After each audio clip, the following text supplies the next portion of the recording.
Le 23 août prochain marquera le triste anniversaire de la mort de Jean-Luc Delarue. Le 23 août 2012, le célèbre animateur est mort à l'âge de 48 ans d'un cancer de l'estomac et du péritoine. Il laissait alors derrière lui son épouse Anissa Keul.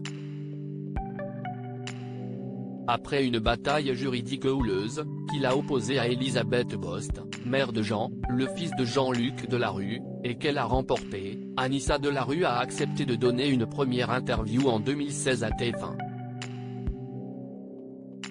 CST dans 50 Minutes Inside qu'elle faisait alors de rares et touchantes confidences sur les derniers instants de l'animateur. 3 mois après leur union, il s'était passé la bague au doigt en mai 2012 à Belle-Île-en-Mer. Jean-Luc Delarue, qui ne parlait jamais de sa mort et qui ne la concevait même pas, s'est éteint à l'hôpital américain de Neuilly. Il m'a demandé de fermer les volets, d'éteindre la lumière, de lui donner ses boules qui s'est souvenu Anissa, en évoquant leurs dernières minutes ensemble. CST ce que j'ai fait. Ensuite il s'est endormi, j'ai pris un livre, j'étais auprès de lui et il s'est éteint dans son sommeil. J'ai le sentiment qu'il est parti en paix puisqu'il s'est endormi avec un sourire.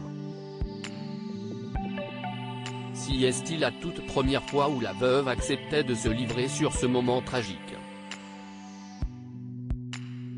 Elle en profitait également pour donner de ses nouvelles et acceptait que soient diffusées pour la des images exclusives de leur mariage, en 2012. J'essaye d'être courageuse en faisant comme lui, d'être digne comme il l'a été face à la maladie, d'être fort comme il l'a été, a-t-elle fait savoir. Une union qui l'a marquée à jamais. Elle s'est d'ailleurs rappelée avec beaucoup d'émotion des vœux prononcés par Jean-Luc Delarue ce jour. Dans ce discours, j'y puise ma force, CST un privilège d'avoir été aimé par un homme comme Jean-Luc.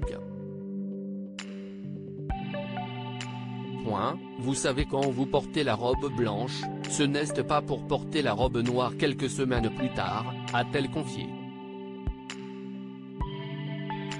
On avait le désir de fonder une famille, de vieillir ensemble. J'ai dû faire le deuil de tout ça. Des paroles qui ont fait écho à la demande d'annulation de mariage d'Elisabeth Bost, qui a été finalement déboutée. Que devient Anissa Delarue depuis? Veuve à 30 ans, celle qui avait rencontré l'animateur de Ça se discute lors d'une exposition de Louise Bourgeois à Beaubourg avait été aidée à l'époque par son mari dans la création d'une marque de bijoux protecteurs. Depuis, avec sa sœur Samira, elle a créé Anna Keul, une marque de mode et prêt-à-porter. Héritière de la moitié de la fortune de Jean-Luc Delarue après sa mort, estimée à 22 millions d'euros, elle avait touché une somme bien plus importante que son fils Jean. Malgré l'attaque en justice d'Elisabeth Bost, première épouse de Jean-Luc Delarue, qui réclamait l'annulation du mariage, considérant qu'il s'agissait d'une union contractée dans un but exclusivement successoral et que Jean-Luc Delarue, en phase terminale, n'avait pas toutes ses facultés, la justice a malgré tout appliqué les dernières volontés de celui-ci. Il s'était dit sauvé par Anissa, qui a été auprès de lui lors de ses derniers instants.